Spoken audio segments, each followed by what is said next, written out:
I'm Dylan. And I'm Keon. And this is Trust Your Doctor, that podcast with new celery, because this week we watched Enlightenment. Written by Barbara Clegg. Directed by Fiona Cumming. And aired in March of 1983. It's got that new celery smell. Which smells just like old celery, I think. Well, I mean, how old? Like, rotting or... Well, if the doctor's been wearing the same celery, it's over a year old now. Still looks pretty good. And apparently just sticks to his lapel like magic. Apparently that's not real celery. Yeah. That's like, I don't know. Why would it be? I don't know. Well, I guess they could just get like a new stock every time, but I don't know. I'm not surprised to know that it's not real. Well, anyway.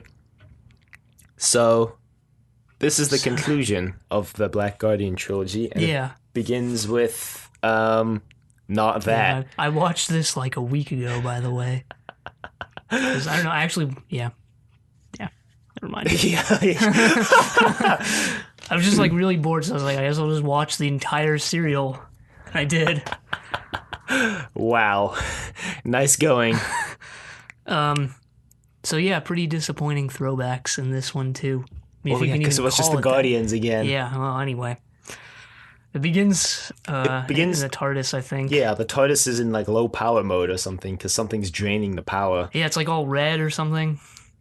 If memory serves. It's more of an orange. And this guy shows up and he's like, more power! More power! The doctor's like, okay. Emperor Palpatine? Yeah, it was Palpatine. No. It's the White Guardian. The Black Guardian kind of, I don't know. It's the White Guardian. It's not the Black Guardian, it's the White Guardian. And he tries to relay a message, but there's not enough power. He implores the Doctor to do something, but they don't know what, because there's not enough power. Yeah, he just gives the Doctor some coordinates and is like, go there. The Doctor's like, okay. All right.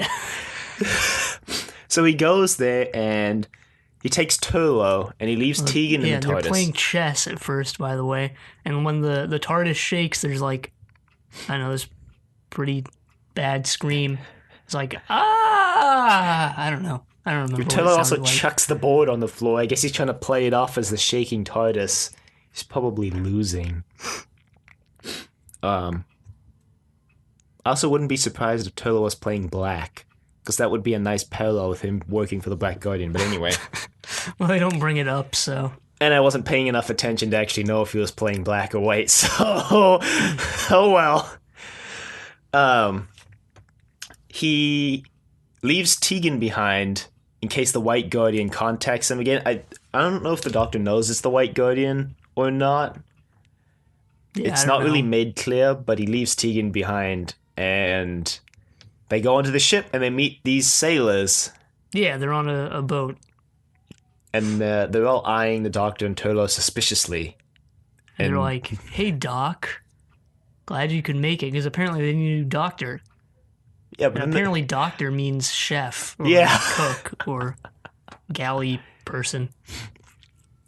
So that's the thing. But the Doctor never has to put his cooking skills to the test, which I thought might happen. Iron Chef Space. Iron Chef Space? Oh, you just gave away the big twist of episode 1. Yeah, it was pretty cool. Well, the Doctor gets called away by the Captain, because the Captain's like, we've been expecting you, Doctor. And the Doctor's like, what? And then the Captain reveals that he can read minds, so... Yeah, well, the crew dudes are like, hey, we don't know when we got on this ship. We're just glad we're getting paid a bunch to be here. Yeah, they're humans. It's revealed later that they were taken out of their respective time periods for the ship. So they're on like a Victorian ship right now. Sort of a less violent version of the War Games. Well, less violent until episode 2 when... Well, I mean, the race wasn't supposed to include anyone dying. Well, until Rack showed up. That's debatable, because the captain of the Doctor's ship, I don't know what his name was. Yeah, I don't know. But his like first mate is called Mariner. Get it? Like a mariner who... Like the Seattle Mariners, right? Yeah, exactly. But he reveals that it's a race. People might die if they... It's a space race. If they don't fly correctly, well, I mean, guess. they don't really care if anyone dies. Yeah. But, I mean, I don't think the rules include people dying. It's just like, if it happens, it happens, you know? Hey, if it's your time, it's your time. Also kind of like baseball. No. Oh, what? Yeah, extreme baseball, maybe. Post-apocalyptic baseball.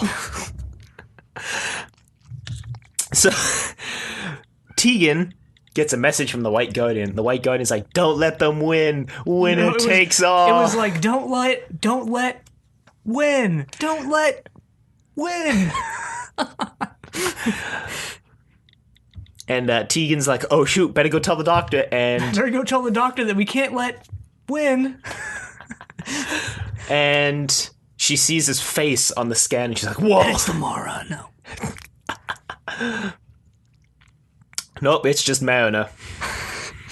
The love interest of the serial. Yeah, they like heavily make it out that Tegan's gonna get written out in this serial by a love interest Mariner, but then they completely flip that on its head at the end. Thank God. I even wrote in my notes, no, please no. See, I didn't write that because I still know when Tegan leaves, so I knew it wasn't this serial. So yeah, they show the Doctor and Turlough where they are, which is in space. I mean, it looks pretty cool. There's all these ships rounding the bend there around something. Yeah, the zero-G/floating effects were pretty decent for this serial. For this show specifically, though.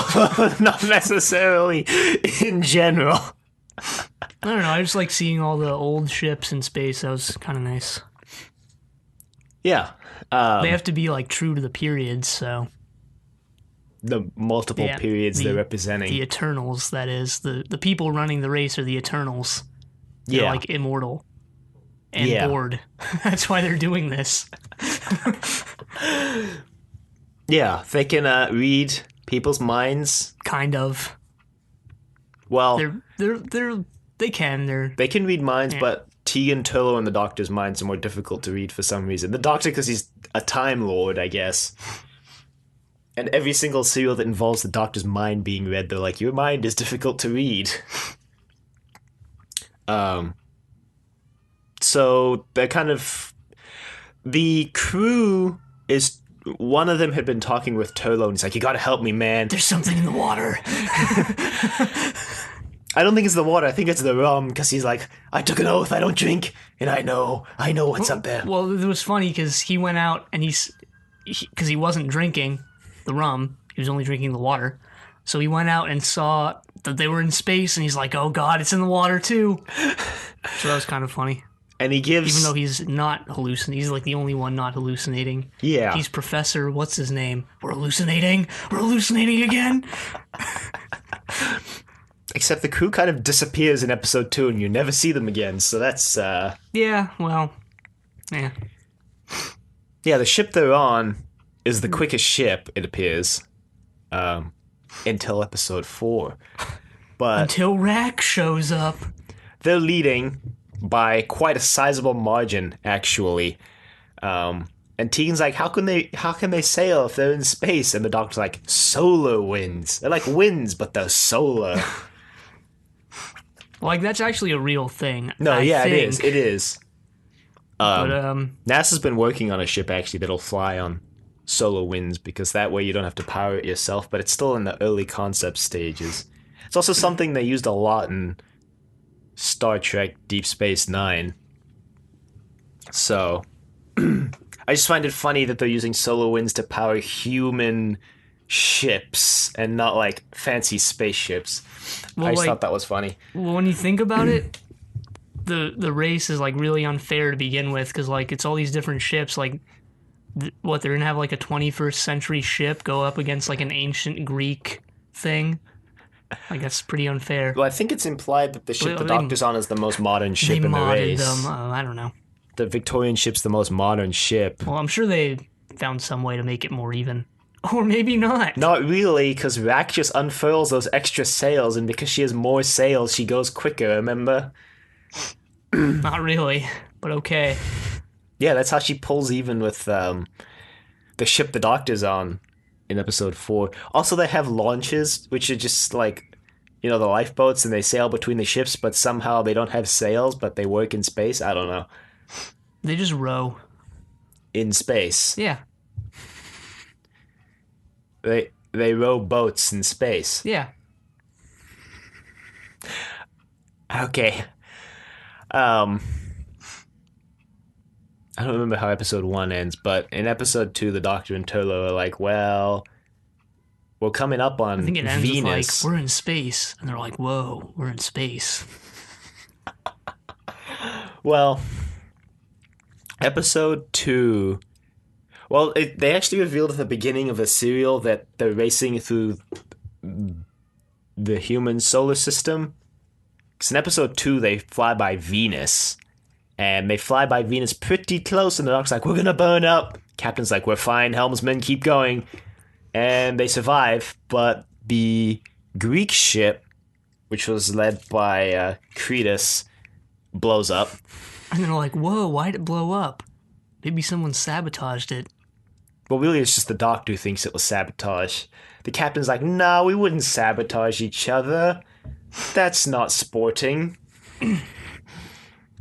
But right before they blew up, the Captain showed the Doctor a picture of Cretus, and he was holding a ruby type of thing. Yeah, like a sword, I think, that was out of period. That wasn't the correct period for the ship.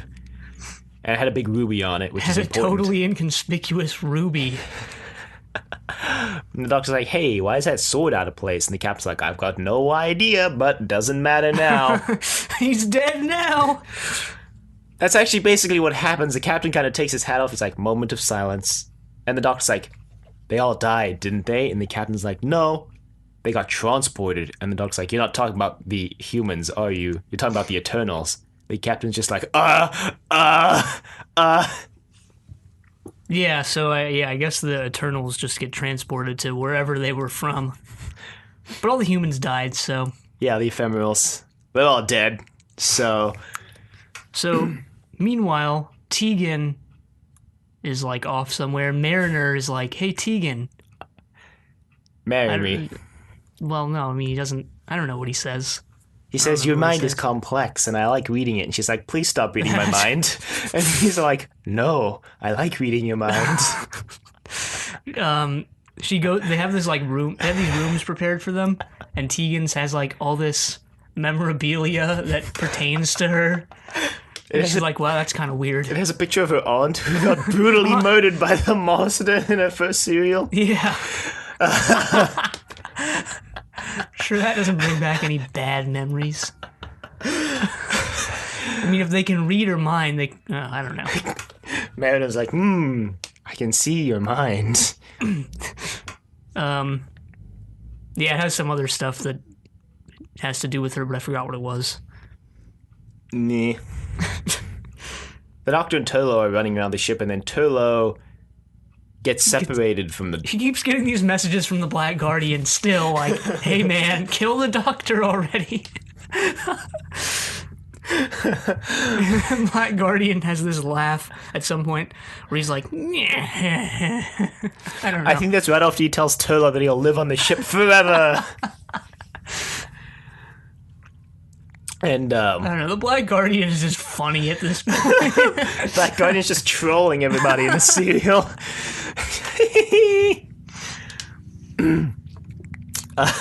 Yeah, no, Turlough like sits on a staircase. Okay, pause for a second. There's like blatantly obvious they keep reusing the same staircase set as different parts of the ship because they keep running past the staircase as if it's a different staircase on the ship, but it's really obviously the same set. The same part.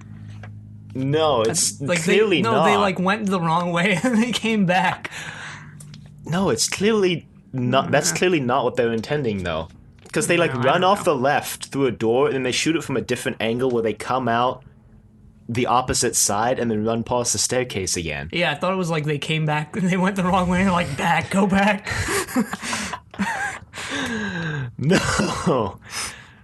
Anyway. Yeah, I don't know. Turlough's sitting on the staircase and he's like, help me. And the black guy, he's like, no, you're going to live your entire life on this ship now. And Turlough's like, no. And the doctor shows up and is like, hey, Turlough, how's it going? And he's like, doing fine, I guess. I think at this point, Mariner takes Tegan up onto the ship. He's like, Tegan, come with me. I can read your mind. I know you want to. So they go up onto the deck, and it looks pretty cool, I guess. They have these space suit kind of things. One of the things that clued them into how they were actually in space, or they're actually like not in the correct period, was like the wetsuits. The space suits. Well, they were wet. They had the wetsuit type thing. I guess there's space suits, but yeah, in the episode 1, there was like, hey, look, 20th century wetsuits on this ship. Well, also like, that's cool. Also when the captain goes over to this wooden panel and opens it, and there's just a computer. Yeah, well, that was like 2 seconds before they were like, hey, we're in space. So Tegan's like, wow, we're in space. And then the doctor and Turlough come up. They actually don't need the suits because there's like some atmosphere bubble around the ship, so she takes the helmet off. Yeah. I think Mariner mentions the suits help the ephemerals understand what's going on. Get into the period. I don't know. And then, so yeah, the doctor and Turlough come up, and Turlough's like, well, I really don't want to live on this ship forever, so I guess I'll just kill myself. Well, first he's like, Doctor, are we going to find the TARDIS? Because the doctor and Turlough went looking for the TARDIS, but the captain can read the doctor's mind, so he takes the TARDIS away. And so they're like, shoot, we're stuck here till we can find the TARDIS. And then he's like, we'll find the TARDIS, right? And the doctor's like, yeah, we'll find the TARDIS and we'll leave. And Turlough's like, you're sure? And the doctor's like, yeah. And meanwhile, in the background, the Black Guardian's going, no, you're going to live here forever. You're going to die here. So Turlough jumps off the ship. Yeah. And then episode 3 starts like some cool music as he floats around in space. And I thought, like, he jumps at the end of 2, and I'm like, oh god, there's going to be like this scene where they go and save him, right? But then in episode 3, nobody really panics. Nobody really does anything. They're just like, oh, look, he jumped. So I guess we should go save him. Well, I guess because he's got the suit on, so the doctor's not really that concerned. But then he takes the helmet off, and the doctor's like, oh, shoot, he means it. They chuck like a life preserver to him. Yeah. Which was kind of funny. They had like this cool, calm music playing. It was pretty nice. Pretty nice. Then he gets picked up by Rack. Yeah. The pirate. Yeah. And they're going to make him walk the plank. But then they don't. Yeah, she hangs on to him because she realizes she can get to the doctor through Turlough, I guess. Because she can also... Because she's an Eternal, so she can also read minds. Well, yeah. I mean, they all are. Except the humans, who are just the crew. So Rack is like, I've got a devious plan. I'm going to send an invitation to all the other captains to come chill on my ship for a little while. And apparently every other captain doesn't see this as a total and obvious trap, which it is. What you should have done was just invite them all and then, like, unfurl the sails or whatever, and then be like, well, you guys aren't on your ships, so you can't do anything. And then just win. But then they would have all won pieces of Enlightenment. Well, like, they would have, like... I don't know. Their ships didn't make it. Just yeah, but they would have been on the ship that made it. That's why the Doctor and Turlough are considered the winners later, because they bring in Rack's ship. No, I don't know. That's stupid, but... She should have just killed them all, like, right before they crossed the finish line. So, the captain of the ship the Doctor's on is like, no, it's a trap. And the Doctor's like, can I go? And the captain's like, sure, whatever. So he goes with Tegan and Mariner, and Tegan decides to change into a period-specific outfit for some reason. Yeah, with like a crown thing. Tiara, I guess. Where did she even get that outfit? Probably just on the ship somewhere, right? I mean, like... She just stole someone's outfit. Yeah, why not? It's like this big white ball gown, I guess. So yeah, they go to this party. The doctor gets a new piece of celery while he's at the party. There's just a bowl of celery at this party, and the doctor takes his celery off, puts it in the bowl, and takes a new piece of celery. Yeah, pirates always eat celery. You didn't know that? It stops, what's it called, scurvy. I thought that was oranges. No, yeah, it is. And lemons and like any citrus fruit. That's why they're called limeys. That actually is. Just that name. Limeys. So the doctor's on this ship, and Rack goes down to the secret room with Turlo. Well, right before the party, they're going through this asteroid field. And Rack brings Turlo to the secret room. But then locks him outside. Yeah, it has like this complicated locking mechanism. She's in the room and Turlo hears the Black Guardian's voice and he's like, whoa! And then later on he reveals to Rack that he's like, hey, I'm working for the Black Guardian too. We should team up. No, he's not anymore. But... Well, the thing is, it was like, we both said like, oh, it seems like Turlo is going to team up with the Doctor and defeat the Black Guardian, which is what happens at the very end. But like, it doesn't really seem like that's what's going to happen here. And I thought that was kind of cool. Because it's like not what I expected. For a while. Well, Turlo's pretty obviously just trying to save his own skin, I think, at some point, too. Well, I mean, he doesn't want I think he's trying to save his own skin throughout, and I don't know if he, like, actually wanted to team with Rack, or if he was just bluffing, or what. I would think he was pulling an ad-trick. I don't know, I thought he just, like, hey, gotta save myself somehow, whether that means selling allying myself the with enemy. Rack, or sounds allying like myself ad-trick. with the Doctor. Sounds like ad-trick.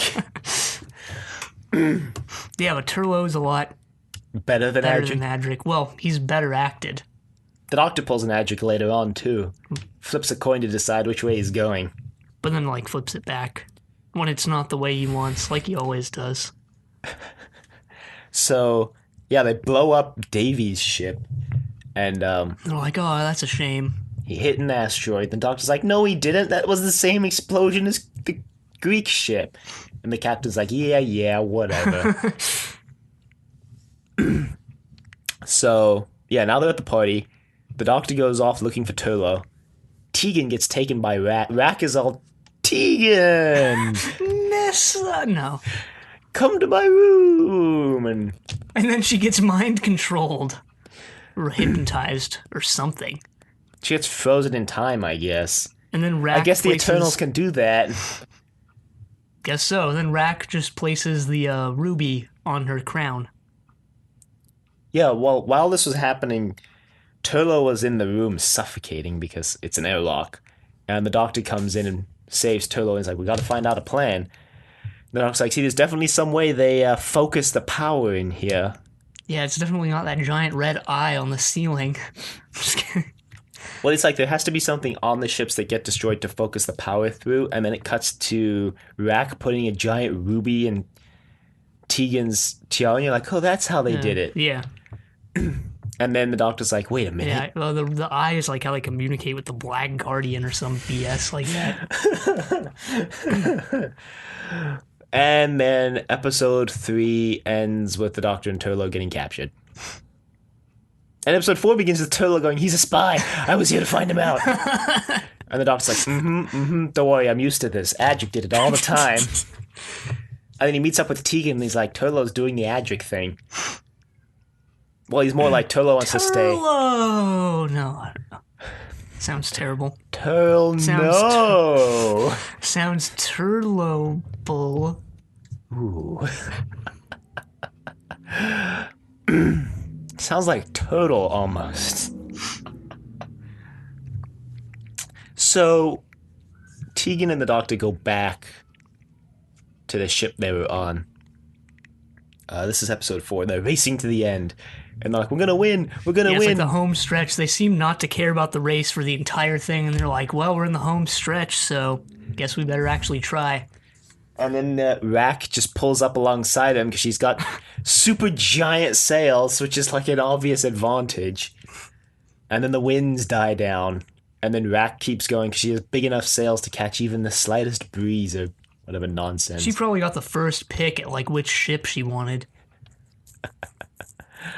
That guy stuck with the Greek ship, like, oh, dang it. The Greek ship should have won if they could row through space. He could have just had all the people row through space. They could have won.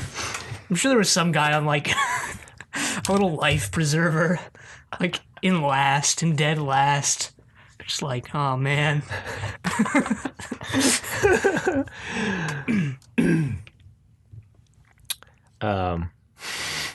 They should have had, like, the Chinese treasure fleet. That would have been cool. Yeah, probably in Lost Place. Mowing down everyone else because the ships are so huge. That's probably why it's in Lost Place, to be honest. It's just so big. It's weighing itself down. Well, those things were fast. Yeah, but the fastest ship of all was the Black Pearl. We have to watch those movies soon. For triple play. Spoilers.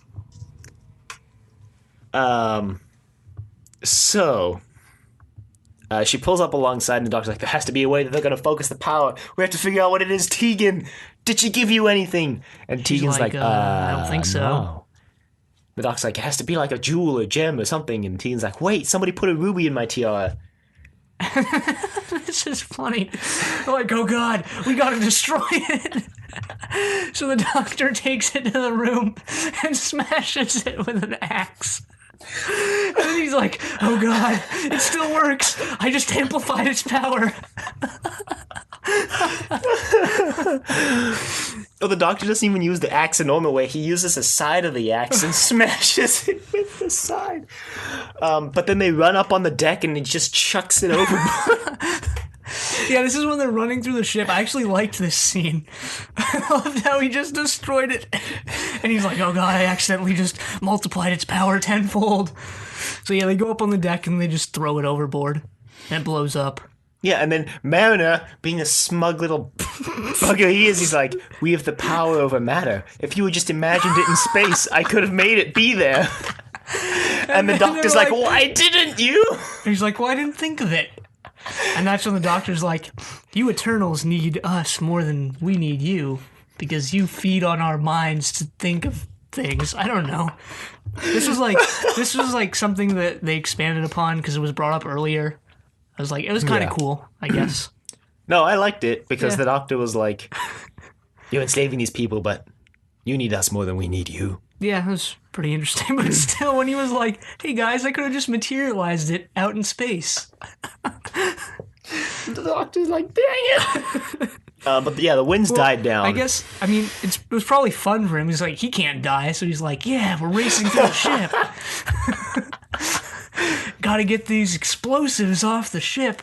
Well, I think he cared because he was falling in love with Tegan. Yeah, he doesn't know what love is. Yeah, Tegan was like, are you in love with me? He's like, no, what's that? And Tegan's like, ugh. So, the winds have died down. So the only race ship is still on, well, despite only Rack ship is going now. Because of the winds dying down. Oh yeah, they're in like the doldrums or whatever. So, the doctor's like, I need the TARDIS to go over there. And the captain's like, okay, whatever. And the doctor's like, where is it? And it's like, it's hidden in your mind. And he's like, what? Yeah, that part. And Mariner's like, concentrate on the TARDIS, Doctor. And then he just materializes the TARDIS. The camera just pans away and pans back, and there it is. No, not really. No, it just kind of, it's zoomed in on Peter Davison's face, and then it zooms out, and there's the TARDIS. Yep. And then the doctor goes, and then Mariner's like, no, Tegan stays here. And the doctor's like, but, okay, whatever. Because he's just like, I gotta stop him from winning, because the White Guardian was like, don't let him win. Yeah, I guess he's just like, yeah, they must have meant Rack. And there's at some point Rack like communicates with the Black Guardian or something. Well, it's right now when Turlo and Rack are in the room, and that black beam thing happens. Oh yeah, we forgot to mention what they're racing for, which is Enlightenment. Which is actually just a priceless diamond. No.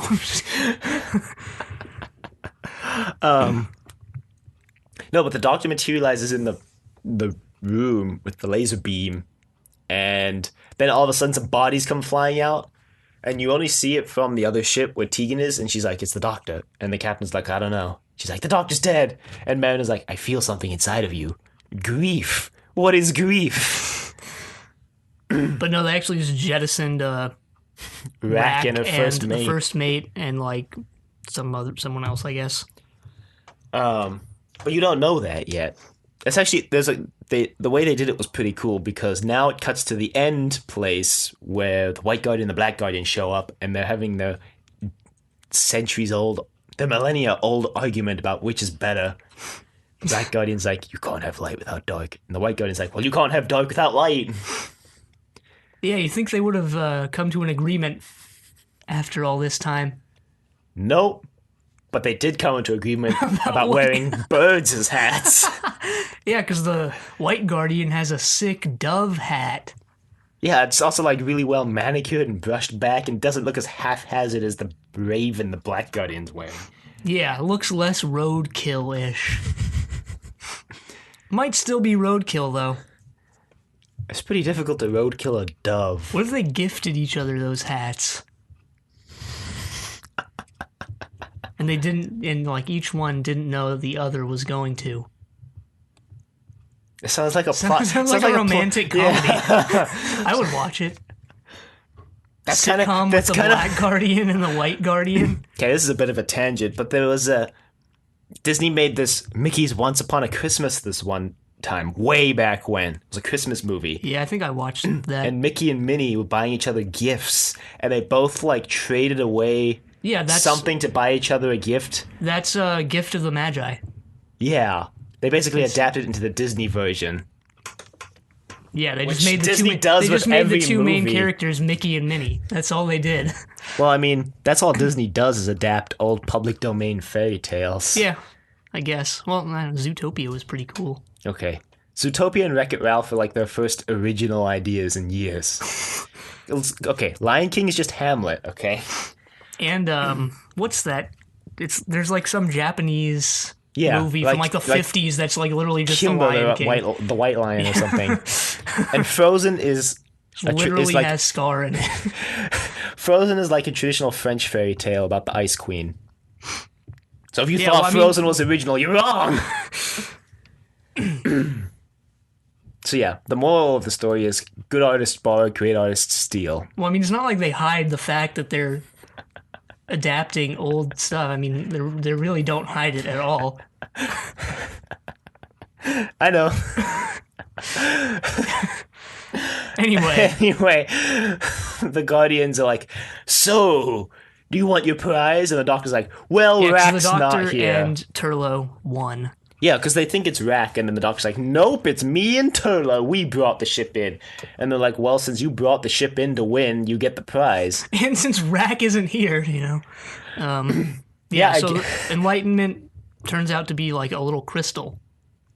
Yeah. Which it isn't really explained what the crystal is. Turlo says it's a diamond, but then when he chucks it on the Black Guardian, it kind of blows up in his face. Probably just some powerful artifact or something. Yeah, the Doctor's like, I'm not ready for Enlightenment, thanks. And the Black Guardian is like, you can use it, Turlo, to kill the Doctor, and then you'll be free. Well, the White Guardian's like, well, Turlo, you also have to make a choice, because you also brought the ship into shore. I can give you a piece. So he offers it to him, and the Black Guardian's like, I'll give you this diamond if you kill the Doctor right now. The Doctor seems totally unconcerned. Yeah, I think he knows Turlo will do the right thing. And which is sell out the Doctor. No, he goes, and he chucks the crystal on the Black Guardian and blows up and kills him. And then the White Guardian's like... kills him. Well, the White Guardian's like, I guess you can consider your contract null and void. And Turlo's like, I never wanted the contract anyway. And the Doctor's like, I believe you. And then Tegan's like, you're mad. Oh, we forgot to mention Mariner fading away. Oh, yeah. At this point, I was like, she's gone. She's getting written out. It's happening. 2 weeks? Do you think they'd write out a companion 2 weeks in a row? Maybe. I don't know. Well, they didn't. Because what happens is Mariner's like, Tegan, help me. Because the White Guardian's sending all the Eternals back to where they came from. And she's like, no. Yeah, she never really liked the Eternals anyway. Which is kind of harsh, actually. She just goes, no, I can't. Not really. I would do the same thing. Well, it just means she was just harsh about it. She'd been like, no, I don't really want to. She was like, no. Just flips him off. No. I mean, that's kind of what it felt like. Yeah. Well, I mean, I don't know. It's pretty harsh for Tegan, especially. I thought it was like in character, I guess. She anyway. seemed to hate like all the Eternals. And they were all pretty bad people. So I mean, except the captain of the Victorian ship didn't care about anything.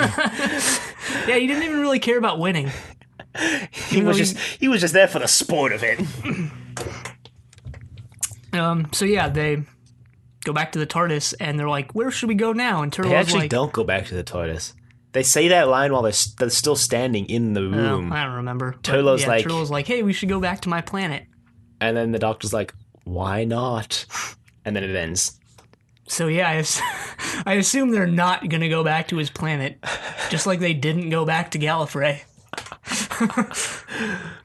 Or how they just didn't go back to Heathrow.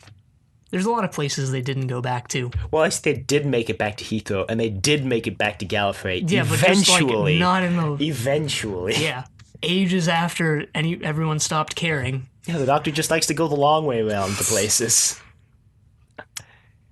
So, yeah, that's Enlightenment. I liked this Yeah, I really liked it.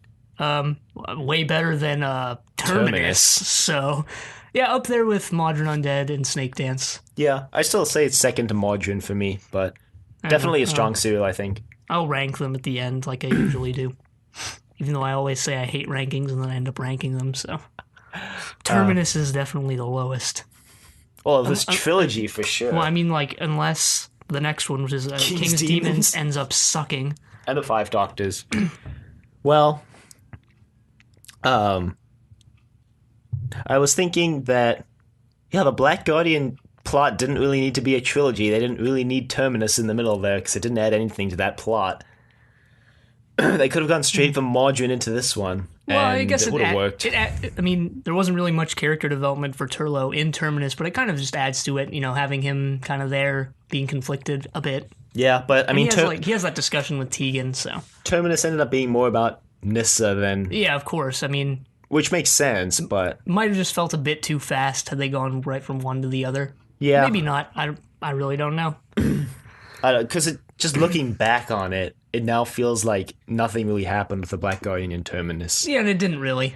But, I don't know, kind of just gives you some more time to think about the situation, maybe. The situation?